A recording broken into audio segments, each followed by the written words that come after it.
में याद रखा, जो कहते हैं ना सब याद रखा जाएगा, तो वो चीज मोदी जी को समझ लेना चाहिए। जी जी बिल्कुल आपने सही कहा इसको, और मैं आपका शुक्रिया अदा करूंगा कि आपने वक्त निकाला और हमारे साथ जुड़े हैं।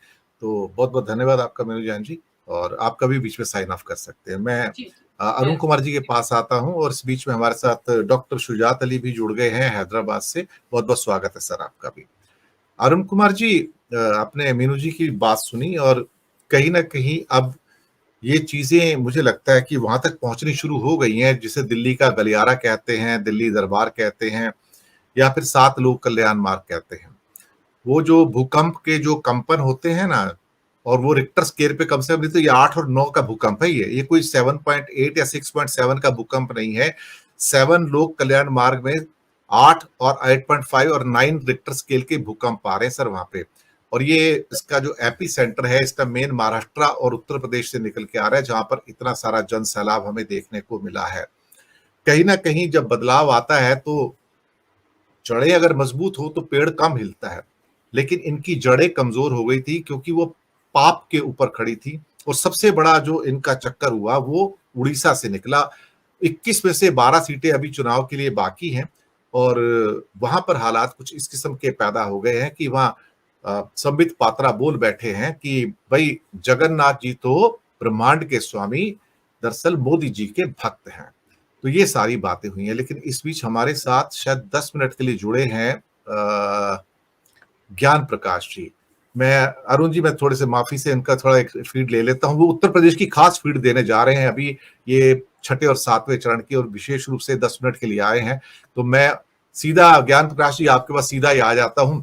हमारा टॉपिक तो वैसे यही है कि ये दबदबा, ये हुकूमत, ये नशाए दौलत, किराएदार हैं सब, घर बदलते रहते हैं। शायद उसके कंपन जो पहुंच रहे हैं 7 लोक कल्याण मार्ग में, और जो भूकंप वहां पर आ रहा है वो रिक्टर स्केल पे कम से कम 8 और 9 के बीच का है सर, जो बेसिकली पूर्ण विनाश का होता है। तो मैं सीधा आपके पास आ जाता हूं बिना लाग लपेट के, कि उत्तर प्रदेश में 6ठे 7वें चरण की 28 सीटों पर क्या होने जा रहा है। सुना है आपके पास बहुत बड़ी एक विलक्षण टाइप की जानकारी आज है सर, बताइए सर। नमस्कार वोरा साहब, और सभी पैनलिस्ट को मेरा नमस्कार। जी सर। देखिए, ऐसा है कि जो ये 6ठे फेज का चुनाव है, खासतौर से इसमें समीकरण यकायक एकदम बदल गया है 1-2 दिन में। जी। हुआ यूं कि जैसा आपको पता है कि प्रतापगढ़ में भाषण देने के लिए आई थी अनुप्रिया पटेल, और उन्होंने कहा कि किसी रानी के पेट से राजा का जन्म नहीं होता, और ईवीएम मशीन से जो है राजा जन्म लेते हैं। उस पर आपको पता होगा कि 20 तारीख को जब राजा भैया रघुराज प्रताप सिंह, जो कुंडा से एमएलए हैं, कौशाम्बी में, कुंडा और प्रतापगढ़ की एक और सीट बाबागंज पड़ती है कौशाम्बी में, लोकसभा में, तो उन्होंने कहा कि एक तो इनके सरोज के खिलाफ जो सिटिंग एमपी है उनके खिलाफ एंटी इनकम्बेंसी है, और दूसरा उन्होंने कहा कि ये बयान जो अनुप्रिया पटेल का है, जब उनसे पूछा गया तो उन्होंने कहा अनावश्यक। अब जो खबरें आ रही हैं वो ये हैं कि जैसा आपको पता हुआ कि सुल्तानपुर में सोनू ने, जो चंद्र हाथ सिंह है, क्या नाम है उनका, पूरा नाम मेरे दिमाग से निकल रहा है, उन्होंने कल ही समाजवादी पार्टी को ज्वाइन किया है। वो वही हैं जिन्होंने सपा बसपा के टिकट पर गठबंधन में 2019 में सुल्तानपुर से मेनका गांधी जी के खिलाफ चुनाव लड़ा था। वो राजपूत नेता है, काफी वहां प्रभाव है उनका 2 विधानसभाओं के ऊपर सुल्तानपुर में। तो जो ये सोनू है, उनका एक और छोटा भाई है मोनू भी है। इसके अलावा जो पूरी जो ईस्टर्न, जो हमारे यहाँ ये जो पूर्वांचल है, इसमें एकदम से ये समीकरण ये चेंज हुआ है कि राजा भैया का प्रभाव इवन पूरी अवध बेल्ट में भी था और है। इसमें अमेठी और रायबरेली में भी जो चुनाव हुआ, जनसत्ता दल के लोग थे वहां, लेकिन ऐसा लग रहा है कि वो इनके अनुप्रिया पटेल जी के बयान के बाद काफी नाराज हो गए, और उन्होंने आज शाम को 4 बजे जो मिर्जापुर से जो उनके अध्यक्ष हैं, कोई मिश्रा हैं, उनको बुलाया भी है। और ऐसा सुनने में आ रहा है कि जहां पर भी पूर्वांचल में राजपूत लोग हैं उनकी मीटिंग्स हो रही है। आज जौनपुर में भी मीटिंग है। ऐसा सुनने में आ रहा है कि पूर्वांचल में क्षत्रिय नेताओं में सबसे बड़ा नेता कौन है। अब ये सुनने में भी आ रहा है कि इनकी जो इनके खास दोस्त हैं, ब्रजेश सिंह भी इनके दोस्त हैं, एक विनीत सिंह भी इनके दोस्त हैं खास, जो विनीत सिंह एमएलसी हैं, प्रचार कर रहे हैं इनका तमाम जगह। तो ऐसा लग रहा है कि पूर्वांचल की जो ये क्षत्रिय जो कौम है, क्षत्रिय जाति है, इस पे राजा भैया का काफी वो प्रभाव है। इवन दो मिर्जापुर में डायरेक्टली उनका नहीं है, लेकिन ऐसा सुनने में आ रहा है कि मिर्जापुर में वो विंध्यवासिनी देवी का मंदिर में पहले वो वहां दर्शन करेंगे और उसके बाद वो मिर्जापुर में अपने लोगों को संदेश देंगे। उनका संदेश मतलब ये होगा कि समाजवादी पार्टी के और इस इंडिया अलायंस के गठबंधन के साथ आप मिलकर लड़िए, और बिल्कुल किसी भी तरीके से जो मिर्जापुर सीट जो वैसे भी टफ फाइट में है, रमेश बिंद को उन्होंने टिकट दिया है, जो भदोही के एमपी हैं, सिटिंग बीजेपी का, उनका टिकट काट दिया गया था, उनको समाजवादी पार्टी ने टिकट दिया है, डॉक्टर रमेश बिंद को जी। तो वहां पर मिर्जापुर में हराने के साथ साथ इनको अनुप्रिया पटेल को, बीजेपी को पूरे पूर्वांचल में हराने की तैयारी है। और ऐसा सुनने में आ रहा है कि धनंजय सिंह किसी दबाव में जौनपुर में सपोर्ट कर रहे हैं, वो सभाएं भी कर रहे हैं, लेकिन उनके जो समर्थक हैं वो शायद अभी भी धनंजय सिंह का इशारा समर्थकों को अभी बीजेपी की तरफ जाने का नहीं है, ये सिर्फ दिखाने के लिए चल रहा है। तो ऐसा मुझे लगता है, जो मैं जानकारी साझा करना चाहता था कि अभी मैं इस पर यूपी तक, जो आज तक का चैनल है यूपी का, यूपी तक, उस पर सुन रहा था, उसमें जो क्षत्रिय लोगों के कमेंट आ रहे हैं वो सारे इसी तरह के हैं कि हम अपने स्वाभिमान से, चूंकि हमारे सबसे बड़े लीडर पूर्वांचल के रघुराज प्रताप सिंह के ऊपर इस तरह की एक टिप्पणी की गई है जो कि अनावश्यक थी, ये अनुप्रिया पटेल ने, और उस पर अभी तक बीजेपी ने कुछ भी उनको हिदायत नहीं दी है, हम इसका बदला लेंगे, इस हमारे अपमान का। और उन्होंने ये भी कहा है कि ये अपमान ऐसा नहीं है कि आज हो रहा है, ये अपमान हमारा लगातार हो रहा है। गुजरात में भी हमारा अपमान हुआ, हम लोगों को हमारे टिकट भी काटे गए हैं पूरी सब जगह, तो हम इस अपमान का बदला लेकर रहेंगे। तो उसमें जो मैं कमेंट पढ़ रहा हूं सर, इसमें क्वेश्चन आ रहा है, जो छठे फेज की जो सीटें हैं, सुल्तानपुर, प्रतापगढ़, फूलपुर, इलाहाबाद, अम्बेडकर नगर, श्रावस्ती, डुमरियागंज, बस्ती, संत कबीर नगर, लालगंज, आजमगढ़, जौनपुर, मछली शहर और भदोही, यहाँ क्या असेसमेंट आपका निकल के आ रहा है सर? 16 सीट। मेरा असेसमेंट इन 14 सीट पर यह है, 14 सीट पर जी, ये जो यूपी का जो 6 फेज का है, इस 14 पर मैं बोल रहा हूँ। हाँ, कैरी ऑन। मैं परसों तक और बल्कि कल तक ये सोच रहा था कि मछली शहर सीट थोड़ा, क्योंकि प्रिया सरोज लड़ रही हैं, तूफानी सरोज की लड़की समाजवादी पार्टी से, वो सुप्रीम कोर्ट में प्रैक्टिस करती हैं, 25 साल 4-5 महीने 6 महीने उनकी एज होगी, वो शायद वीक विकेट पर है। लेकिन अब मुझे ऐसा लग रहा है कि वहां पर जो मुझे जानकारी मिल रही है अब, कि वहां 1300 केसेस बुक हुए हैं सवर्ण लोगों के अगेंस्ट, और उसमें भी जो राजपूत लोग हैं उनके अगेंस्ट 900 केस बुक हुए हैं ये SC/ST एक्ट में। और ये सब कराने वाला आदमी, जो वहां जो सरोज ही करके वहां कोई MP हैं, जो सिटिंग MP हैं बीजेपी के, उन्होंने ही ये सब काम कराया है। तो उनसे सवर्ण बहुत नाराज है। इस सवर्ण लोगों की नाराजगी को कम करने के लिए वहां पर कल मीटिंग हुई है विनीत सिंह, ब्रजेश सिंह और इनकी धनंजय सिंह की, लेकिन उसके बावजूद भी राजपूतों की नाराजगी को कम नहीं किया जा सका है।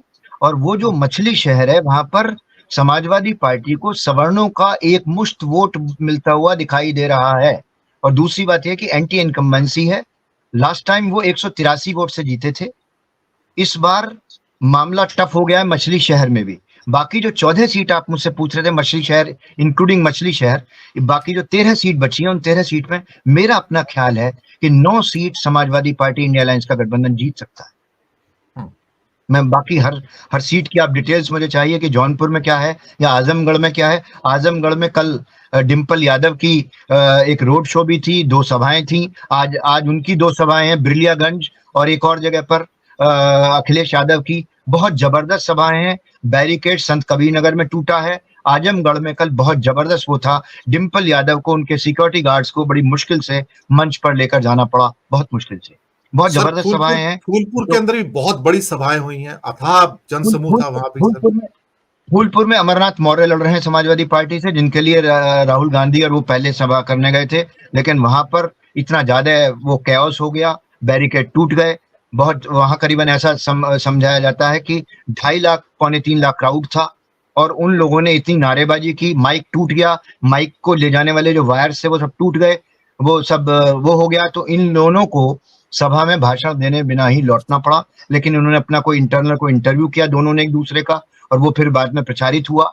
लेकिन फूलपुर के अंदर अमरनाथ मौर्य जो लड़ रहे हैं चुनाव इस समय, बहुत एक तरफा चुनाव बताया जा रहा है अमरनाथ मौर्य का।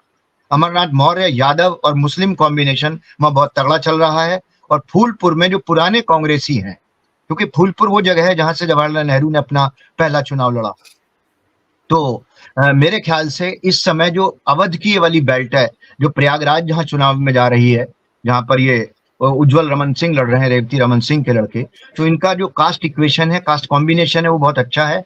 अवध में इस समय प्रयागराज और फूलपुर मिला के एक जगह कुशवाहा, ये अमरनाथ मौर्य लड़ रहे हैं, कुशवाहा शाक्य, वो एक ही बात होती है। तो एक तरफ OBC non Yadav OBC Amarnath Maurya लड़ रहे हैं।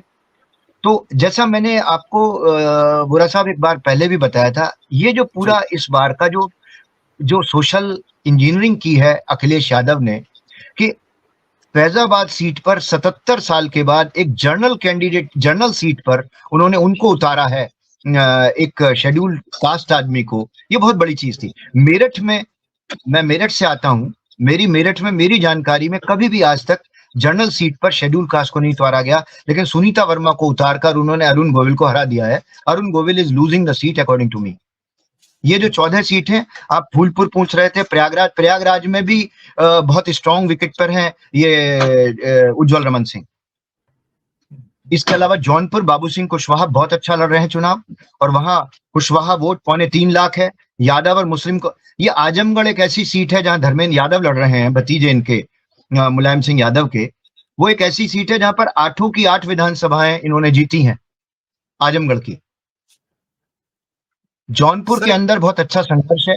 हाँ, एक उड़ीसा के बारे में पूछना चाहूंगा। संबित पात्रा के चक्कर में बहुत लफड़ा हो गया सर 6 सीटें हैं उड़ीसा में, धन कैनाल, कटक, उड़ीसा में उबाल आ रहा है सर, उबल रहा है पूरा उड़ीसा सर इस टाइम, उड़ीसा उबल रहा है। संबित पात्रा के चक्कर में मैं उड़ीसा के जो निरंजन पटनायक हैं, जो इसके सूत्रधार हैं इनके, और जो शरद पटनायक हैं जो स्टेट कांग्रेस चीफ हैं उड़ीसा के, और तीसरे ये जो वहां पर अजय कुमार जी जो एक्स IPS हैं उनके प्रभारी हैं, उन सबको मैं देख रहा हूं, उनके फेसबुक को और बाकी चीजों को फॉलो कर रहा हूं। मैं उड़िया पढ़ तो नहीं पा रहा हूं, लेकिन उड़िया अस्मिता का जो इशू कि लॉर्ड जगन्नाथ स्वयं मोदी के भक्त हैं, इस इशू पर FIR भी दर्ज हो गई है, बहुत सारा मैटर है, उबल रहा है। मुझे ऐसा लगता था कि ये जो उड़ीसा की 12 सीट 6-7वें फेज में जा रही हैं 21 में से, तो मैं 6-7वें फेज की दोनों सीटों का बता देता हूँ। 21 में से 12 सीट जा रही हैं,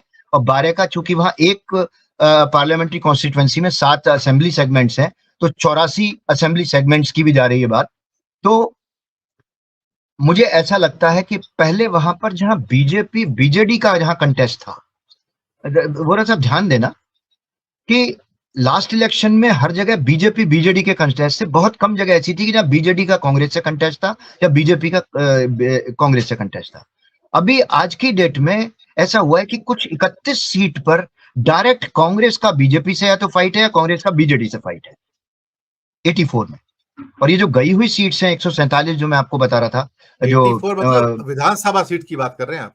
मैं उनकी बात कर रहा हूं, जो 63 सीट ऑलरेडी जा चुकी हैं। उन 63 सीटों में 29 सीट पर बहुत अच्छी फाइट में थी Congress was running neck to neck with BJP and BJD। ऐसा लगता है इन सीट्स पर, इन 31 के बाद, अब कल के इस स्टेटमेंट के बाद संबित पात्रा के, मुझे ऐसा लगता है 31 के बाद ये सीटें जाएंगी 47।